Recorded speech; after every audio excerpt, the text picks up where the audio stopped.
Stonehouse. Occupation solicitor. Age 52. Always with her. Anne-Marie was a month short of her 3rd birthday the first time her older sister tried to kill her. She was in her bedroom arranging the marriage between her rag doll and a plastic lion when Agnes appeared in the doorway. "Come here," she said. "I've got something exciting to show you." "What?" "It's the chimney sweep. He says he's come to kidnap us." This Anne-Marie had to see. But of course, when she came out onto the landing and looked downstairs, there was no one. Agnes insisted that there was, that he was just out of sight, doing something with his brushes. As Anne-Marie approached the top of the stairs, she knew what was going to happen next. That's the trouble, she thought, with trusting people. She felt Agnes creep up behind her and very gently push her into space. She cartwheeled down a dozen stairs, cracking her head against the banister rods and the wall. She lay on her back at the bottom of the stairs, winded. Her mother came rushing from the kitchen, knelt by her. They both looked up the stairs. Anne-Marie remembers the look on her sister's face. "I didn't do anything," she said. "She fell. She's stupid." She turned and went back into her room. A few months later, bath time. The phone rings and their mother leaves them for a moment. Immediately, Agnes pulls her legs so that her head slides underwater, holds her down. Anne-Marie recognises the hopelessness of struggling. The soft, warm water fills her ears. She feels a pang of regret for the life she's about to lose. Her mother rescues her just in time. Agnes says, "We were playing mermaids." Just one more instance. Anne-Marie is now 5. She has learned to ride a bike. Agnes persuades her that it's possible to ride down the steep dip on the common, gives her a shove to get her started. Anne-Marie crashes and breaks her wrist. Agnes says, "We were being circus riders." And then, quite suddenly, the attempts at sororicide cease. Instead, Agnes initiates a campaign of misinformation. She tells Anne-Marie all kinds of things with absolute conviction, hoping that she will repeat them and look silly. She tells her that Ghana is the capital of Poland, that drinking lots of milk makes you brainy, that their pet cat has 2 hearts, that daffodils contain a deadly poison that will paralyse you in seconds.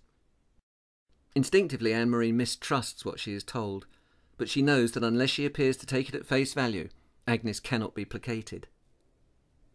Consequently, she positively seeks out opportunities to pass this information on. And when her teachers or parents say things like, "I don't think that's quite right, dear," she knows that what's just occurred is another triumph for her sister. And the oddest thing of all is that even as her face is scarlet with shame, she is pleased for Agnes. Agnes is a star, top in maths, good at games, doyen of the debating society, head girl. Anne-Marie falls comfortably into the role of stooge, shrinks back into her sister's shadow, feeds her all those put-down lines that can be used against her, continues to be stupid.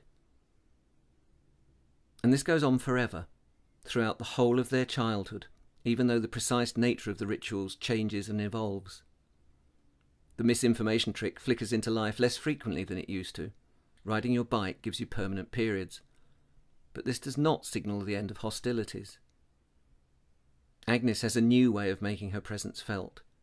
She woos Anne-Marie's friends assiduously, weans them away from Anne-Marie and then discards them.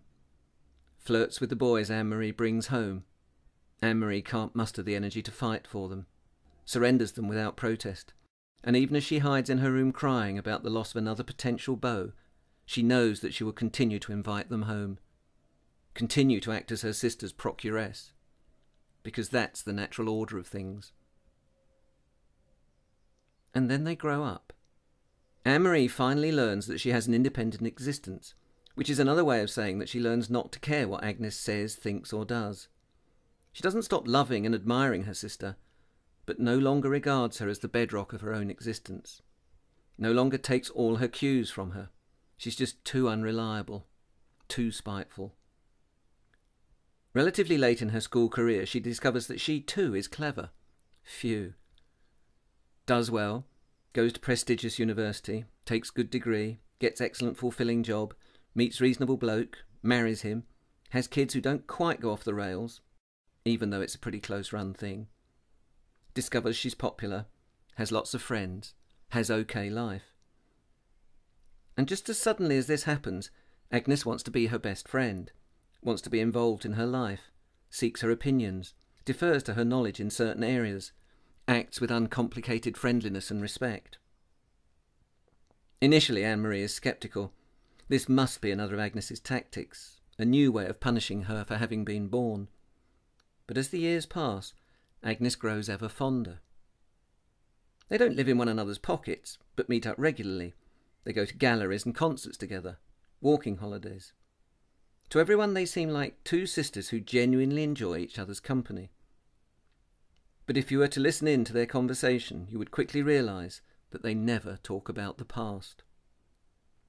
And Anne-Marie would certainly never tell you that every time she walks downstairs she is conscious of a malicious presence behind her, of an arm reaching out towards her back.